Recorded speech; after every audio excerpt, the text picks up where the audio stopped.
1999 জন মুসল্লি জানে না ও সালাতে কি পড়ে। ওকে যদি বলেন যে সূরা ফাতিহার বাংলা অনুবাদ করো তো হা করে বসে থাকবে, অথচ মাস্টার ডিগ্রি পাস। ও সব জানে, ও বিসিএস ক্যাডার, ইঞ্জিনিয়ার, সচিব, এরা এত জ্ঞানী, সবই জানে, জানে না শুধু জানাজার দোয়াটা। কথা বুঝেননি? ও সালাম দেওয়াই শিখেনি, বলছে আসসালামু আলাইকুম। কি শিখালেন আপনার ছেলে মেয়েকে? নিজে কি শিখলেন? আপনার প্রজন্মকে কি শিখালেন? খুব গর্ব করে বলেন। ছেলেকে একেবারে ইংলিশ মিডিয়ামে ভর্তি করে দিয়েছি, ইংলিশ যা বলতে পারে। আমার ছেলে 5 বছর 7 বছর বয়স, মোবাইল কম্পিউটারের সব ফাংশন জানে, কিন্তু সূরা ফাতিহা এখনো জানে না। লজ্জা শরম হওয়া দরকার। অজুই জানে না, সালাতে আদায় করে না। আপনার ছেলে মেয়ে 10 বছর বয়স এখনো সালাত আদায় করে না, আপনি বাপ হওয়ার যোগ্যতা হারিয়ে ফেলেছেন। আল্লাহর নবী বলছেন, ওয়ালা তারফা আনহুম আসাকা আদাবান, তোমরা পরিবার থেকে শিষ্টাচারের লাঠি উঠিয়ে নিও না। কিসের লাঠি? আল্লাহর নবী বলছেন, আল্লিক আসাকালা বাবিক, তোমরা তোমাদের লাঠিটা দরজার সামনে ঝুলিয়ে রাখো। কার বাড়িতে আছে লাঠি বলেন তো? আছে? থাকবে কি করে? আপনি লাঠি ঝুলিয়ে রাখবেন কি করে? পরিবারের শিষ্টাচারের লাঠি দরজায় ঝুলিয়ে রাখতে বলছেন কেন? ছেলে মেয়ে দরজা দিয়ে বাড়িতে ঢোকার পূর্বে লাঠি দেখে ঢুকবে, বের হওয়ার পূর্বে লাঠি দেখে বের হবে। জোহরের সালাত যদি আদায় না করি, পিঠের উপরে কি আছে? লাঠি। যদি মাগরিবের আগে বাড়িতে না ফিরি, পিঠের উপরে কি আছে? কথা বুঝছেন? আগে আপনি বলে দিবেন, আই ছেলে, আই মেয়ে, কোচিং এ যাচ্ছ, তোমার 4টা থেকে 5টা কোচিং, 1 ঘন্টা কোচিং, বাড়িতে আসতে লাগে 10 মিনিট, 5টা 10, 5টা 10 মিনিটে যেন আমি বাড়িতে দেখি 5টা 15 বেজে গেছে, 5 মিনিট দেরি করে যদি আসো, কি আছে? বুঝেননি কথা? কিভাবে লাঠি রাখবেন? আপনার মেয়ে দুপুর 12টায় বের হয়, রাত 12টায় ফিরে আসে লুচ্চামি করে, ও কোচিং করে গার্লফ্রেন্ডের সাথে। কথা বুঝেননি? ও কোচিং করতে গেছে গার্লফ্রেন্ডের সাথে। আপনি তো কাপুরুষ, জান্নাত হবে না। মেয়ে যদি লুচ্চামি করে জান্নাত হবে না। ছেলে যদি বেফাস হয়ে ঘুরে জান্নাত হবে না। আল্লাহর নবী বলছেন, লাঠিটা ঝুলিয়ে রাখো। স্ত্রী যেন বাধ্য থাকে, পরিবার যেন বাধ্য থাকে। কিসের স্ত্রী বাধ্য? আপনি স্ত্রীর বাধ্য। আপনি ওই বিবাহের দিনে যে আপনাকে গরু ছাগলের মতো কিনে নিয়েছে, হাটে যান গরু কিনে আনেন না টাকা দিয়ে? কেন? যাতে করে হাল বয় নাকি? গরু কিনে আনেন না টাকা দিয়ে? তো বিবাহের দিনে তো আপনার শ্বশুর আর শাশুড়ি আপনাকে 5 লক্ষ টাকা দিয়ে কিনে নিয়েছে। কয় লক্ষ? মানে যৌতুক। বুঝেননি? বুঝেছেন? আপনি হলো আপনার শ্বশুর শাশুড়ি আর আপনার বউয়ের কাছে গরু ছাগল কিনে নিছে যে আপনাকে, ওদেরই বাধ্য থাকতে হবে। কেন আপনি গরু ছাগল? সাবধান, আজকে তওবা করো। যুবক, তুমি যৌতুক নিয়ে বিবাহ করবা না, তওবা করো। আল্লাহ তোমার বাপকে হেদায়েত দান করুন। আল্লাহ নবী বলছেন, শিষ্টাচারের লাঠি উঠিয়ে নিও না। পরিবারে লাঠি রাখতে হবে, তাহলে পরিবার ঠিক হবে। লাঠি দিয়ে ঠিক করা লাগে, এটাই শরিয়া সমাধান। লাঠি থাকলেই সব ঠিক। ছোট থেকে ছেলে মেয়ে ভয় করবে যে না লাঠি আছে। স্ত্রী বলছে না, বাজারে ফুপুর বাড়ি খালার বাড়ি যাওয়া হবে না স্বামীর অনুমতি ছাড়া। অনুমতি ছাড়া গেলে কি আছে? লাঠি আছে। গীবত করা যাবে না, শ্বশুর শাশুড়ির খেদমত করতে হবে, না করলে কি আছে? সব লাঠিতে ঠিক হয়ে যাবে। পরিবারকে ঠিক করুন। অধিকাংশ পরিবার এমন নারী আছে যারা তাহাজ্জুদ পড়ে, কিন্তু স্বামীকে সহ্য করতে পারে না। স্বামীকে সহ্য হয় না, স্বামীর খেদমত আনুগত্য করে না। মা বোন, জান্নাতে যাওয়ার একটা মাধ্যম হচ্ছে স্বামীকে মূল্যায়ন করা। খাদিজা রাদিয়াল্লাহু আনহা এত স্বামীকে মূল্যায়ন করতেন, আল্লাহ খুশি হয়ে বলছেন, জিবরিল মুহাম্মাদের কাছে গিয়ে বলো যে আমি আল্লাহ খাদিজাকে সালাম দিয়েছি। মা বোন, স্বামীকে মূল্যায়ন করুন। আল্লাহ নবী বলছেন, ফাইন্নামা হুয়া জান্নাতুকা ওয়া নারুকা, স্বামী তোমার জান্নাত, স্বামী তোমার জাহান্নাম। স্বামী তোমার জান্নাত, স্বামী তোমার জাহান্নাম।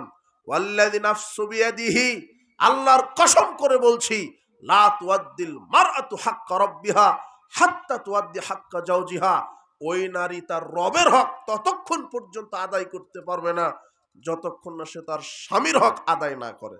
স্বামীর হক কি?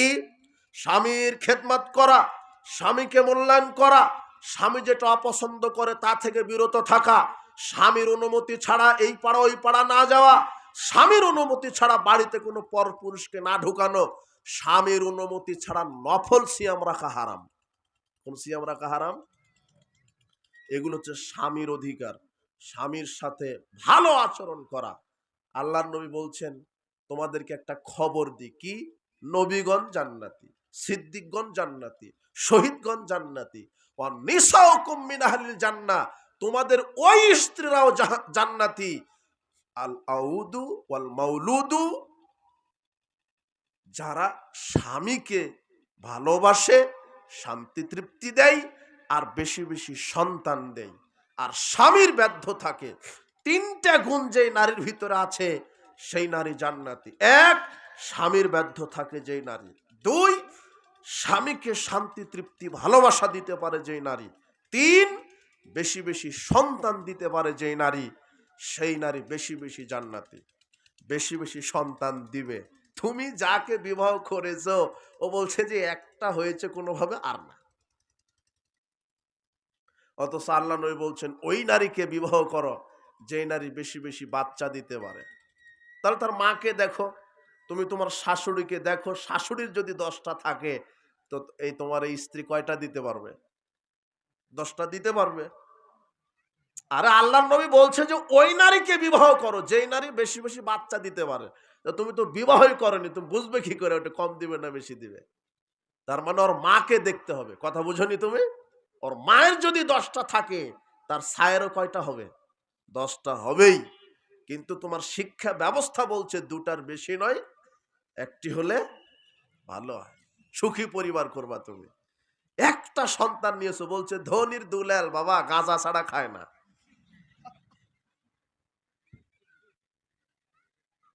কথা বুঝেননি? আপনি আপনার সন্তানের কাছে হয়ে গেছেন বলদ। একটাই বাচ্চা, আপনি ভালো কাজের আদেশও করতে পারেন না, খারাপ কাজের নিষেধও করতে পারেন না। কিছু বললেই স্যাট করে উঠে, বিষ খেয়ে মারা যাব।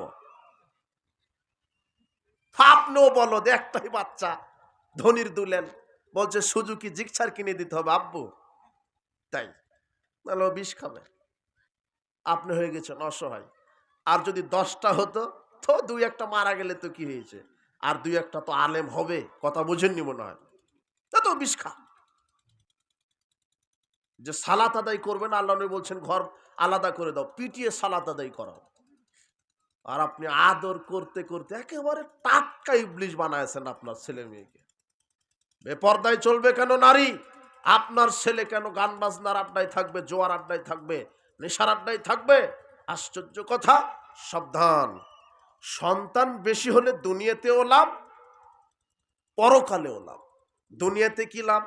মনে করেন আপনার 10টা সন্তান আর আপনি একটা, কয়জন? 11 জন। এটা ফুটবল টিম, এই যে বলছে ক্রিকেট টিম। এই 11 জন যদি লাঠি নিয়ে বের হন, এই আপনার 8 মূলে কেউ আছে যে আপনাকে ঠেকাবে? শক্তিও বেশি। এই 11 জন যদি চাকরি করেন, ব্যবসা করেন, টাকাও বেশি। কথা বুঝে নিব না? শক্তি বেশি, টাকা বেশি, নেকি বেশি।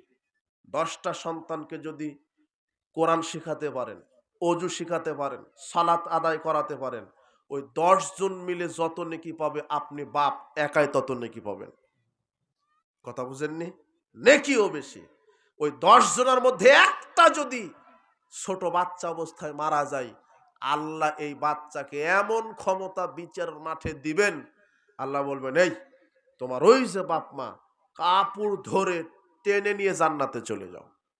কিন্তু একটা আপনি নিয়েছেন, তাও কানা, প্রতিবন্ধী, ও আবার ধনির দুলাল।